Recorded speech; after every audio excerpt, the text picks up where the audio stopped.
Hey, how's it going?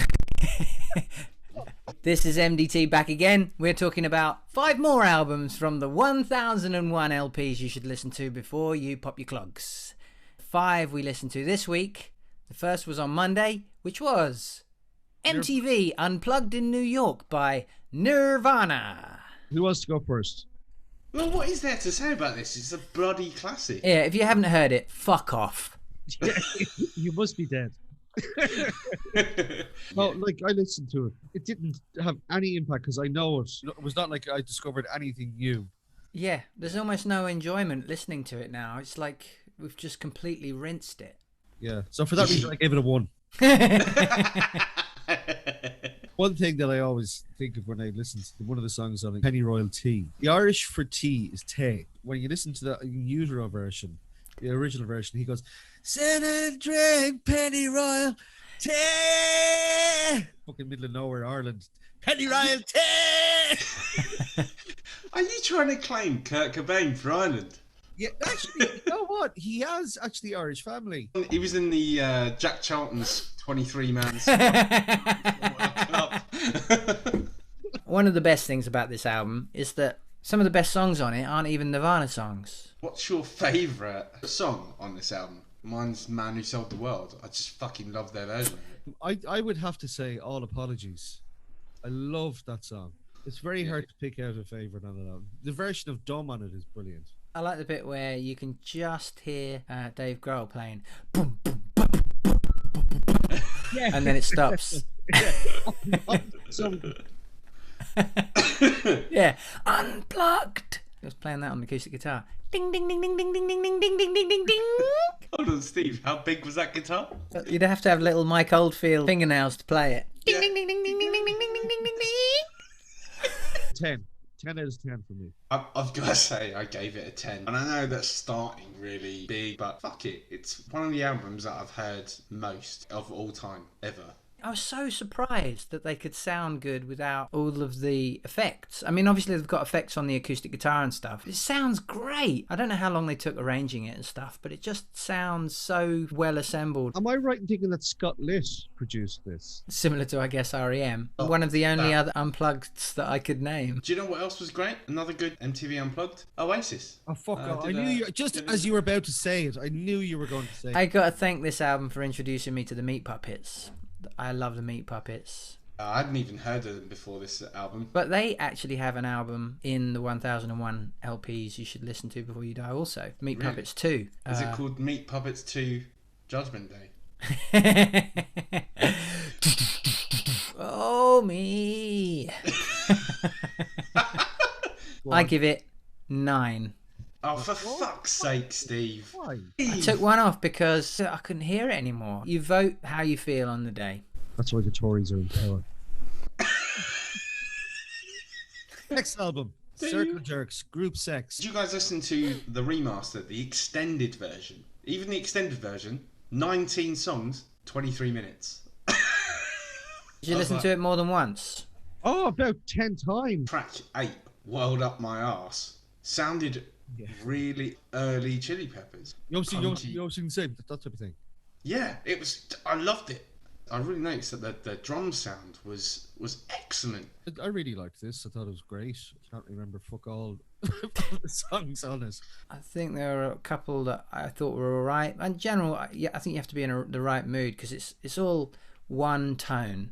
It's very sort of trebly, scratchy sound. If you were watching them live, I can imagine that would be great. But on record, I'd feel like, I don't know, it's worth Steve, it. that's exactly what I said. One of the notes that I wrote. This would have been excellent live to listen. Yeah, to down the live. bird's nest. Yeah. Thank you. Yeah. Oh, but not. No, fuck off! I think the reason I had to keep going back to it was because I was listening to it and it was like track 2. As you do, listen, I'll just quickly nip into the kitchen, come back, and then it'd be like track 9. What? Yeah. What the fuck?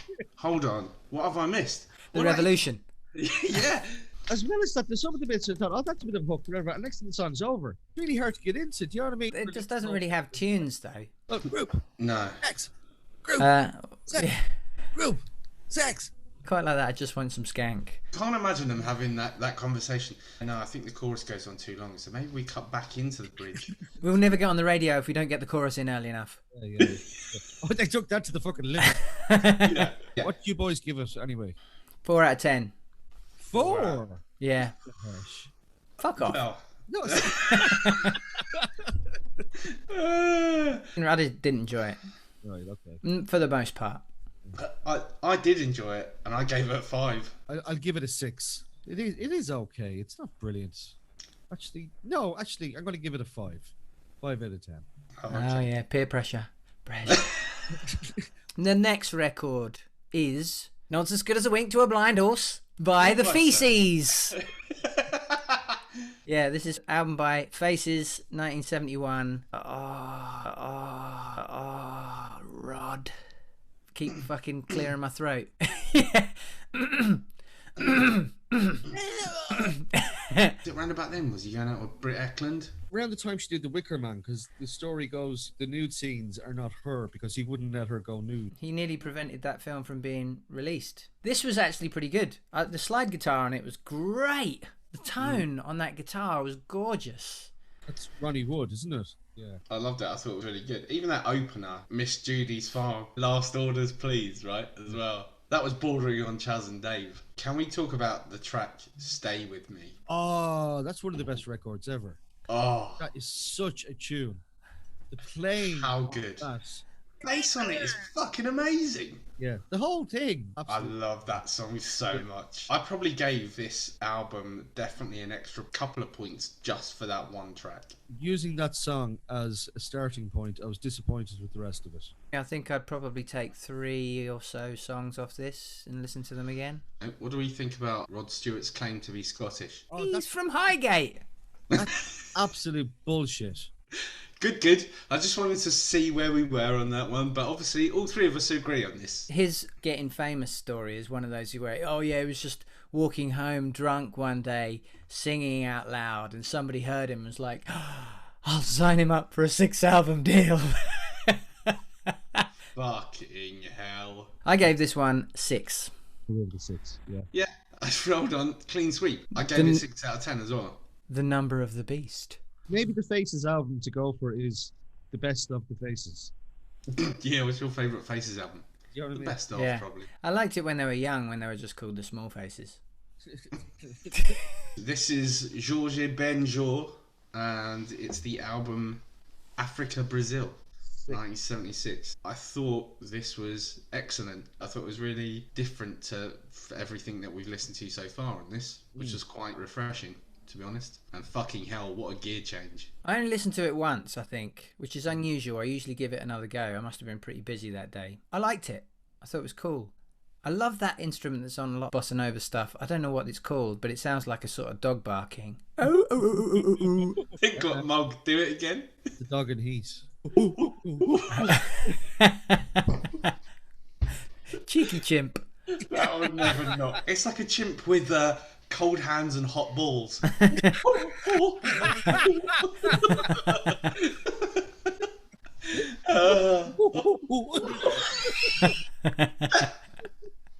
Fucking hell. This album was on Thursday. Last Yeah. Thursday was the 18th of March. I was Oh.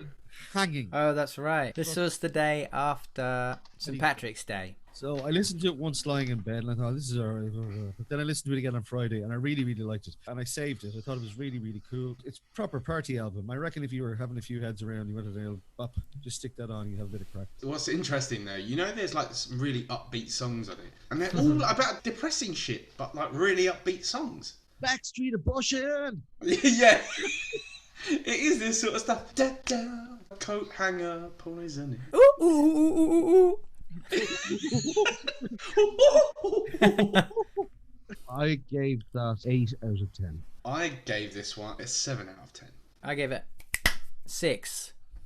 The final album, Friday, was an album by New Order, released in 1989. It was called Technique. Interestingly enough, there's very little technique employed in the recording of this album.